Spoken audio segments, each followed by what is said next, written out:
الحمد لله وحده والصلاة والسلام على من لا نبي بعده. أعوذ بالله من الشيطان الرجيم. إنهم كانوا لا يرجون حسابا وكذبوا بآياتنا كذابا وكل شيء أحصيناه كتابا سبحانك لا علم لنا إلا ما علمتنا إنك أنت العليم الحكيم.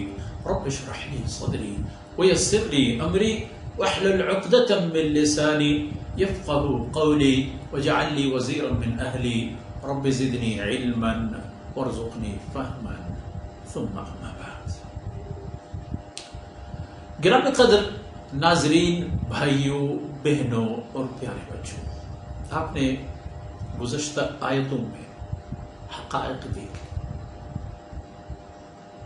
آپ نے مشاہدہ فرمایا کہ وہاں ان کے ساتھ کیا ہوگا جنہوں نے جہنم کا انتخاب کیا ہے، اور ان کا کیا عالم ہوگا. پھر یہ بھی ہم نے دیکھ لی کہ یہ کچھ جو وہاں ان کے ساتھ ہوگا یہ بالکل موافق اعمال ایک سلوک ہوگا جو ان کے ساتھ کیا جائے گا. اب آیت کی طرف آ جائیں جو ابھی ہم نے تلاوت کرنے کی سعادت حاصل کی. انہم كانوا لا يرجون حسابا. ان کی تو دنیا میں یہی بات ہے، عما يتساءلون عن النبأ العظیم، اور نبأ عظیم کی بات ہی تھی کہ ہم فیہ مختلفون. اس قصے اور خبر کے بارے میں وہ اس کی حقانیت کے بارے میں شک اور وہم میں مبتلا ہے. ادھر فرمایا انہم كانوا لا يرجون حسابا. کانو ان دنیاوی زندگی میں ان کی حالت، عادت اور حسرت ہی تھی لا یرجون حساب.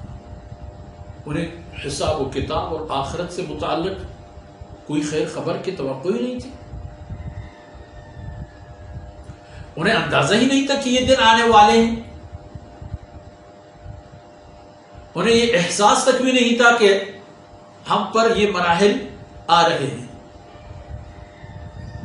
جب یہ معاملہ تھا انہوں نے تیاری چھوڑ دی، اور انہوں نے یہ سب کچھ کیوں کیا؟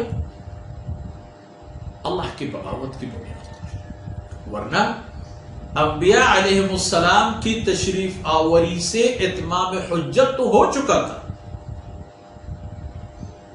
اللہ کے نبیوں نے علیہم السلام، ان حضرات نے اپنے امتوں کی ایک ایک فرد کو کئی بار، ہر لحظہ، ہر لمحہ، ہر جگہ جھنجھوڑتے رہے، مگر پھر بھی لا یرجون حساب. انہیں حساب و کتاب کے حوالے پر کوئی خیال ہی نہیں تھا، کوئی گمان ہی نہیں تھا، کوئی امید ہی نہیں تھی. وَكَذَّبُوا بِآيَاتِنَا كِذَّابًا. اور انہوں نے ہماری آیتوں کی بھرپور انداز میں تکذیب کی، جم کر مقابلہ کی.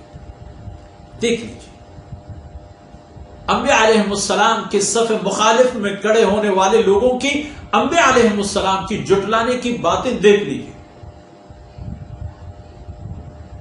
اپنے طور پر انبیاء سے معجزات طلب کرنے والی قوموں نے معجزہ ثابت ہونے کے بعد بھی نبیوں کی بات نہیں مانی. فرعون پر معجزات آتے رہے، توبہ کرتے رہے، موسیٰ علیہ السلام کے منت سماجت کرتے رہے. جو ہی مسئلہ حل ہو جاتا کہ جاؤ تم ساحر ہو، تم شاعر ہو، تم جھوٹے ہو، نعوذ باللہ. اور اسی طرح اور لوگوں نے بھی کیا. صالح علیہ السلام کی قوم نے جب معجزہ مانگ لی تو اللہ نے ان کے لیے پہاڑ سے اونٹنی اور اس کا بچہ نکال دیا لوگوں کے سامنے. اس کی انشاءاللہ کسی موقع پر تذکرہ کریں گے. لیکن آخر الامر لوگوں نے رسول کی عداوت کی بنیاد پر اس اللہ کی اونٹنی کو بھی نہیں بخشا، اس کو بھی اڑا دیا۔ پھر اللہ رب العزت کی گرفت آ گئی اور ان کا صفایا بھی ہو گیا۔ تو یہ عالم تھا، کذبوا بآیاتنا کذابا۔ اور جناب محمد رسول اللہ صلی اللہ علیہ وسلم کی تشریف آوری کے موقع پر 40 سال تک تو آپ کو صادق و امین کہا کرتے تھے قریش، یہ لقب انہوں نے خود ملقب کیا تھا آپ صلی اللہ علیہ وسلم کو، الصادق والامین۔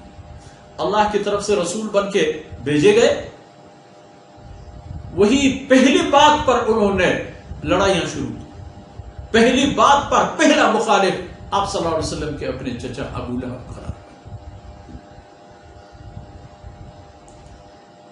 وَكَذَّبُوا بِآيَاتِنَا كِذَّابًا، وہ تو یہ بھی کرتے رہے، وَكُلَّ شَيْءٍ أَحْصَيْنَاهُ كِتَابًا، وہ تو کرتے دفع ہو جاتے، اور ان کا خیال تھا کہ بس ہم نے جو کچھ کیا وہ جب ہم فراموش ہو چکے ہیں تو وہ بات بھی ختم ہو چکی ہے۔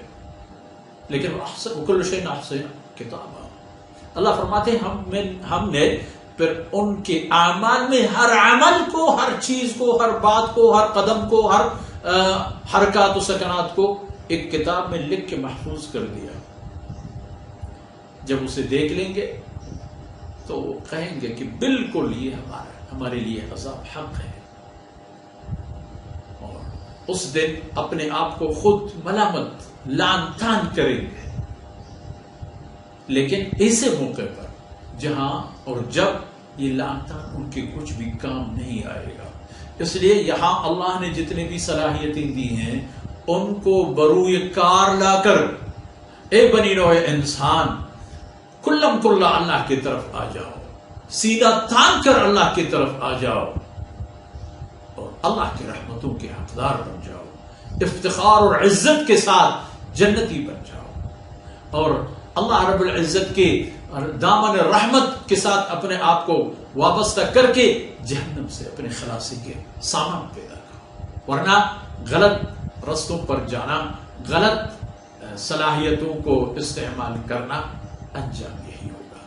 آج انہیں باتوں پر اکتفا کرتے ہیں، رب العالمین کی بارگاہ سے دست و دعا ہے کہ ان لمحات اور ٹوٹی پھوٹی باتوں کو اپنے بارگاہ میں قبول فرمائے۔ ہمارے والدین کی طرف، ہمارے اساتذہ کرام کی طرف، ہمارے عزیز و احباب کی طرف، ہمارے سامعین، ناظرین، اولاد اور ہم سب کی طرف، اور اللہ رب العزت ہماری گزشتگان اور جو زندہ سلامت ہیں ہم سب کو اللہ رب العزت سربلندی اور عافیت نصیب فرمائے۔